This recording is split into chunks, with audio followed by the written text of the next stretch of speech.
by chance that I happened to be able to meet Joshua. I'm very excited. I have a lot of questions for him. We did a rental arbitrage. So I rented an apartment from a family that was owning a few buildings, and then I would rent it from them, and then I would re-rent it out. The income that I was getting passively, I was getting like an additional like $6,000-7,000 a month without doing anything. Nice. So I was like, this is. And then at that time you were just re-renting too. Exactly. You're not really putting in any money in terms of like purchasing property. No. Amazing. You're giving me your house, or you're giving any stranger your house. You want that stranger to treat it like it's their own. And we have the license, the highest GC license in the state of Florida. So technically we could build a skyscraper, we could build a shopping mall if we wanted. Difficult incident that you have to overcome, or something that you have achieved with this company that you're really proud of, like something like you feel that, hey, yeah, 100%. Thank you everyone coming back to my channel. Today is a very special interview. I'm actually all the way in Miami, Florida, and I have a very special guest, Joshua Hanif, and he is the CEO, the founder of our Haus Management. So what they do is manage your vacation property for you. So basically it's a one-stop shop. So you don't have to do anything pretty much. By chance that I happened to be able to meet Joshua, I'm very excited. I have a lot of questions for him. Joshua, why don't you start with just introducing yourself, tell us a little bit how you started this company and what does this company do? Sure. Yeah. Well, thank you, Nigel, for syncing up with me. It's always good to chat with people from Canada. Yeah. I'm actually born and raised in Toronto, Canada, but I moved the business down here. I moved here about, I want to say 12 years ago for school at first. Right. And then I stuck around in the US, and that's actually how I kind of fell into this world. Okay. So what I was doing in the beginning when I got out of college was I was working with a company, so one of like the top 50 companies for staffing in the US. Okay. They actually had offices in Canada as well and globally. And what we would do is we work with companies to build teams for them. So it's, as much as it's recruiting, like there's a recruiting component to it. On my end, because I was an account executive, it would be more specific positions. Okay. So we would, understand the company's culture, the dynamic, what would attract the right person to their organization. And long story short, it was really focused on building good teams. So I was good at when we would meet with candidates, like, all right, would you be a good fit in such and such organization, right? And you start developing that over time and seeing like, the soft skills versus like the hard skills and how people can mesh as like a working relationship. And you start to pick up on how all that stuff actually is important to the organizational structure. While I was doing that, I was also involved in nightlife because I was doing that on side to network. Okay. And I had met an individual that was doing what I do now. And he was just explaining, the business model and essentially how you can get into it on a passive income level. Okay. So as many people start out in this, I guess, vacation rental sphere nowadays, we did a rental arbitrage. So I rented an apartment from a family that was owning a few buildings, and then I would rent it from them, and then I would re-rent it out. Okay. And make a profit. So there's merit to the business model in the sense where someone's just looking for their long-term rent and they're getting that, and I'm still making a profit on top. Right. I did that, and this was passive. I ended up getting to like 11 doors, and then I had a management company that was just taking care of it for me. At that time you were renting and then re-rent? Or did? Yep. Nice. Okay. So that's how it started. Yeah, cool. So we rented it and re-rented it, and then as I started getting more, I also had a full-time job, and I was also networking on the weekends. I ended up bringing on a management company that did all of it for me. Mm-hmm. And over like the next couple of months after I brought them on, I started realizing that it was doing less than when I had it. So I was whatever, I was okay, like, they're getting and going or whatever. Maybe I have no idea what was going on. But then I came to find out as I started, picking in more, like they didn't even know what they were doing. They couldn't even, like there was one of the apartments that I had that I hadn't been to in a while, and I was asking for the check-in instructions. And the instruction that they sent me, there was no way, I knew it because I knew the area. There's no way like someone from outside of the world is going to find this. Yeah. And on top of that, came to find out that they were also using one of my apartments as storage for their stuff, right? Okay. The whole apartment was taken down so that they could put their stuff there. So it bothered me a little bit. It got to the stage where I was like, you know what? I can just handle this. Right. Like, I like, because the income that I was getting passively, I was getting like an additional like $6,000-7,000 a month without doing anything. Nice. So I was like, this is. And then at that time you were just re-renting too. Exactly. You're not really putting in any money in terms of like purchasing property? No. Amazing. No, so it was it was a good little side hustle that I started to really, and I personally like the travel industry. I like this type of a world, like Right. meet new people and talking to them and doing that kind of stuff. So it was something that I was like, okay, I can actually probably put my whole feet in and actually do this. And that's what ended up happening. So was operating in New York, then I moved to Toronto to set up shop there for a little bit. And while I was in New York, the laws became all like very difficult. Yeah. And the relationship that I had with my landlord in New York was they knew that we weren't allowed to Airbnb, but they knew that we were going to Airbnb them. So every single time that they had a new unit available, it was an interesting play. Every single time they had a new unit available, they would give it to me first because they were renovating the units in the building. And what they would do is they would give me two and a half months free. Okay. So they would give me a net effective price, but then they would give two months free. So it would look on paper that they were raising the rent values. But really and truly, because of those 2 months free, it was still around what the market was. So we were raising the value of the building. I see. Yeah. So they liked working with us and vice versa because we had those free months, so we would make a little bit more money. That's very sneaky. So basically, they raise the monthly rent, but they give you free rent so that on paper, the rental income of that building increase. Yes. Okay. Yeah, and net effective to us, it was the same that what the market actually was at the time anyway. Yeah. So that's I guess the bulk of the story, how we got started and why we got started is I learned the inconsistencies is what this management, I only had one, but I learned the inconsistencies of what this management company was doing. Yeah. No soul, no nothing. It was just more sort of like, get the business and do do whatever they could, likely the bare minimum. And that was it. And a component as to why we even named the company Our Haus Management is because the vision with everybody in the company, and we talk about this all the time in our staff meetings, is imagine, you're giving me your house, or you're giving any stranger your house. You want that stranger to treat it like it's their own. My house, like his house. Exactly, and because we're family owned and operated, and everybody has different skill sets within the organization, we generally do emulate that with all of our clients.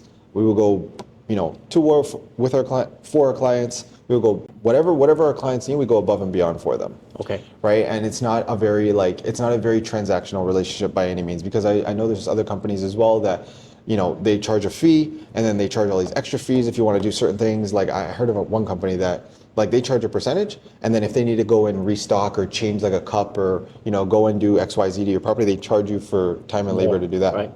We're one-time fee. We do everything. Just recently, we replaced the roof for one of our clients.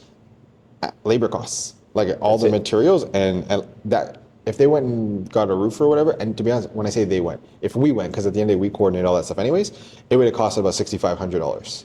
All in with materials and everything was about $2,000 for it. Okay. So even just in all these small maintenance repairs that we're dealing with for our clients and their houses, they're saving boatloads of money just in that alone. Yeah. And actually, before we started this interview, you were showing me a big diagram. Yeah. With all the businesses that is part of this Our Haus Management. Correct. I think later on we can show you that diagram, we can deep dive. But can you tell us a little bit more, what kind of different businesses is actually involved with this management company? Sure. So yeah, like you had mentioned earlier, we're designed to be a one-stop shop. So what that means is we have a construction company, and we have the license, the highest GC license in the state of Florida. So technically we could build a skyscraper, we could build a shopping mall if we wanted, which we don't do that, but from a house side, we could do anything to a house, build a house, renovate a house, everything. Yeah. Then we have a junk removal and a moving company. We have an interior design company. We have a cleaning company. And we have a exterior property maintenance company, which is lawn care, pool, pest control, and power washing. And that's all in one service. So essentially when you buy a house, you don't have to talk to anybody else. And that's the way that we structured the... Because you are a realtor as well, right? Correct, yeah. Yeah. So basically once you get an asset, a real estate asset, our services are intended to make all of our clients' lives much easier. Okay. Where you can kind of get into the weeds once you buy a house, and then you have your property management company that does just property management stuff. Then you have this contractor that does something, this contractor, and then everybody's all in different cahoots and different pages, right? versus if you hire the property management company does the work on the property. The property management company is also going to maintain and manage the property. So if they're doing the work on the property already, they're going to know exactly what needs to be fixed and what doesn't need to be fixed. And the thing with our service is if, for example, someone buys a property and then we rehab it for them, and obviously we're managing it after, if something goes wrong with the property, we're going to fix that. They don't have to call someone else to come fix something. Yeah. Everything is all under that wheelhouse. So at economies of scale, it becomes cheaper for all of our clients, and it becomes a lot more seamless for them as well. And the good thing with us is, I mean, this is what we do. So you're dealing with experts that can also guide you that way as well. Right. People that are invested in real estate doesn't mean that they're not. Real estate is not a very difficult thing to, especially when you're rehabbing and looking to purchase property. It's not, you don't have to be an expert to do that. But it's nice to have, a second opinion and second person that's working with them that's in their vested interest, because their success is not us to spend the most money as possible because we need you to spend all this money on the rehab. Our goal is the way that I look at things is the more money I can make you, the beneficial it's going to be for everybody. Right. Because then you can continue going and buying more real estate, and we want to make our clients lots of money. We're very investment focused. Okay, so when I look at it that way, I mean, that makes a lot of sense. Like, for example, because most of my audience is Canadian, right? Mm-hmm. So if we're looking to invest in Florida, for example, right? Obviously, we do not have the local knowledge like you do, but not just from the real estate perspective, also in terms of having the right connection, having the right team in place to take care of the property. Yeah. So my question to you is, let's say as a foreign investor, I'm Canadian, I'm thinking, hey, I'm here on vacation, lovely place, I would love to get a place and then have it managed, but when I want to come down to have a vacation, I also want a place of my own that I can use. Yep. How would that look like? How would I engage your service so that I can achieve what you just talked about? Yeah, well, the funny thing is, and that's the bulk of our business, but the funny thing is we haven't spent $1 on advertising. Okay. So all of our business has actually been word of mouth. So how to get in touch is really to reach out to us. Okay. We have a website, and we also, Instagram, and if you know our number. It's something that we're working on now, where we have to open it up and start running ads and stuff like that. But everything is we've been so busy just off of word of mouth business. Yeah. And I, more than anything, I appreciate that in the sense where, people are speaking highly of what it is that we do. Like, for example, one of our houses is a $12 million house right next to a lot of celebrities. It's on one of the more prestigious parts of Miami, close to where you're actually at the conference now. And that one's on the water. And they've owned that house for quite some time. However, they engage with us through their grandson in the capacity that, they would just pop in and out. Family would come use the house whenever. The house was just sitting there. They're very, very wealthy family. And we came in and we basically light renovated the whole house, furnished it, turned it into an actual little paradise. Yeah. Wow. Right? It is beautiful the way that it is now. I wish I had some before and afters. But we basically transformed this whole property. And the benefit for them is they were going to keep this house forever anyways, and they pop in every year. I see. But now, every time they come to this well managed, it's clean. They don't have to worry about taking care of it when they're away and stuff like that. Right? Exactly. Yeah. Things breaking down and stuff like that. Yeah. So there's so many benefits in that regards. And that one made me happy in the sense where they don't necessarily need the money. But they see the value in essentially what we do. And it's also a $12 million house. They're not going to trust just any company to go and do it, right? So to that point, reaching out, it was through mutual connections, and that's how we were able to talk to them to do that. Yeah, so basically that house is not, they don't rent it out, right? They just basically have you to manage it when they're away, so that when they are coming here for vacation, if it's in tip-top shape, they can just come in and enjoy. And take it out. If someone said tomorrow, hey, I want to rent this for 6 months at $100,000 a month, they would say no.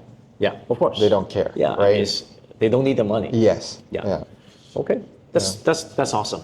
So I was actually doing a little bit of research. Actually, I got to know you through your dad. Yeah. And then your dad actually sent me a few articles about you. And then there's one article that's very interesting. You talk about managing stress, work-life balance, and stuff like that. Would you want to speak more about that? Sure. I guess at the time it was interesting because you never can really prepare for that kind of stuff. You could have daily habits that would help with that. But when we first started out in Miami, one thing I would say is I definitely didn't manage that correctly. And that's how I learned.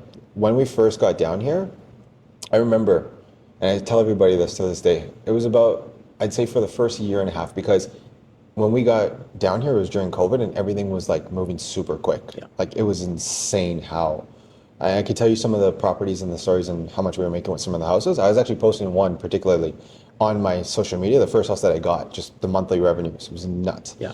But anyways, in the first about year and a half, there was a day that I got home at 10 p.m. at nighttime. Mm-hmm. And I was like I remember saying like, wow, this is like early. Yeah. Like I felt like most of the time I was getting home around like 12, 1 o'clock. I barely ever like see my apartment. We were just working nonstop all day. We were talking like 18-hour days nonstop, Right. because we're not only like setting up houses and getting the houses ready, but we're also managing the current business. We're also talking to a lot of different people that want to get business. We're also looking at it's just like so much that's going on in the beginning, and you're also a lot leaner in the beginning. Yeah. Just now that we had like a whole staff that we do now, right? So we were running around constantly. Everyone always said, you got to slow down, you're going to burn out. I always felt like I was invincible, and sure enough, I burnt out. I didn't think it could come to that, but it was like even down to like a mental health thing where I was thinking different things that weren't actually real. And it was just because it was running so many miles an hour. Yeah. Trying all these different things. Actually, the one, we did a house that we designed after Wolf of Wall Street. Villa Naomi off of his Nice. yeah. Really? That yeah. big? Yeah, it's a big house. Yeah, that one actually last year in 2023 did 570,000. It's a $3.6 million house. So it is being rented out. Yeah. Nice. Yeah, one of the bookings was 2 weeks for $100,000. It's crazy. You're gonna send it to me. I want to see it. And that one, so anyways, when we were designing that house, I was watching Wolf of Wall Street like crazy, and then there was this scene in the movie where he talks about like, when I wake up, I do like Adderall and I wash it down with like cocaine and all these kind of things. I don't do drugs, but I was doing a lot of Adderall. Yeah. And what else? It was Adderall, and I wasn't drinking because I don't drink or do drugs or anything, but I remember just being like so wired. Yeah. Oh, Adderall and coffee. I was going crazy with coffee, and I was just so wired, and that led to this whole burnout. Yeah. So nowadays, and that part of that is, I remember at one particular time, I had 7 properties that we had to set up. They all came in at the same month. Okay. So we got to design 7 houses. I got to furnish 7 houses. Like anyone that moves, imagine moving. When you move, you move into a new house, you buy things piece by piece, right? Yeah. So you're gonna move and you get your table, your bed, all that stuff, and then everything comes together as it goes. With vacation rentals, and this is why it's a huge benefit of working with a company like us, you're buying every single thing that house needs in one shot. Mm-hmm. So you're setting up about over 300 to 400 items, and you're ordering that amount of stuff as well, especially for bigger houses. Maybe for condos and stuff like that, condos is like 2 seconds, but for big houses, most of our houses are over 3,000 square feet. So basically you do both. So you do have condos that you manage, and then you also have like right a big now, house. no. So we got away from condos. However, condos we would still do condos. Yeah. I advise against it because you're gonna go spend $500,000-$600,000 into a condo. Yeah. Maybe a little bit more depending on the scale. I understand from a foreign investment, it's a lot easier. You come, you stay in a condo, and if that's your cup of tea, then by all means, there's nothing wrong with that. But I highly advise against doing that and doing it with a house, because one, you can make a house a lot better than you can make a condo. Condo is going to be limited, and now you're competing with hotels and all these other condos. The other thing is the HOAs. Some of the HOAs in Miami are absolutely ridiculous. Like that's the monthly fee you're talking about. Yeah, they're ridiculous, the HOAs here. Yeah, well, it makes sense though, because if I buy a condo, I'm not really taking advantage of the capability of your company. Right? Exactly. Right? Because like you got to pay the condo. You're not. But if I'm using your company, I want to really take advantage of it. As you said, your company can do basically anything to the building, right? Yeah. So, okay, that makes sense. Yeah. So, I mean, through your business, like I know you were under a lot of stress. Yeah. Can you tell us something about difficult incident that you have to overcome, or something that you have achieved with this company that you're really proud of, like something like you feel that, hey, yeah, 100%. Well, I'll explain both, because 2 of them are important. Something that is everybody essentially has like a similar story and maybe in some capacity. But on the difficult side, I mean, really the most difficult thing that I deal with is like difficult people, because nothing is difficult. I Right. never find that, I think everything, there's a solution for everything in Right. life. Anything technical, Correct. you can find a solution. Correct. And that's what this whole world is built on. It's built, it's compounded solutions, Yeah. right? But when you have people that make things difficult and they're hard and they think that they, like, in my opinion, the worst people to deal with are people that believe they're smarter than they are, right? Like, for example, I cook, right? I like to cook. I'm a good cook. And, you know, I mean, I'm also a host. I'm a professional host. So this is part of the stuff that we do. However, if I step in the kitchen with an actual chef, I'm not sitting there going back and forth because I know one or two things about cooking, right? I'm sitting there and I'm learning and I'm listening and I'm taking a step back. But you have as a realtor, any real estate, any business that you're in, you're going to have those people that, and it's just natural. It's good to obviously, you know, level with people and, you know, I'm not a dummy, so don't take advantage of me. Like, I'll talk to you. But in any situation, the way that we've also moved forward and built is let people do their thing. Let experts do their thing. If they fail, then blame it on them, right? Because when people try to intervene and get in the way and think that they know what they're doing, those are the difficult situations. Yes. Right? And those are the only real things that I overcome. And how I've done them now, gracefully, is I love all of our clients that we work with. Like, they're amazing. We have a few bad apples along the way, here and there. And now it's at the stage where don't need them. Don't need them. The people that want to work with us, we're going to work with you. We're going to fight tooth and nail for everything for you. And they're happy. Of course, they're going to be happy with the returns that we're bringing to them. But we'll always find solutions together. The more hard-headed people that whatever, weed them out. And at the end of the day, what's the worst that you lose? Some money? Yeah. Who cares? Well, just make it back. You feel a lot better, right? 100%. Yeah. I hate, like, I'd rather not work with shitty people. Yeah. And then the frustrating thing is that's the nature of the world. That's a very privileged thing to say, in my opinion. Yeah. I couldn't say that before. I feel very blessed and privileged that we can actually say that. Yeah.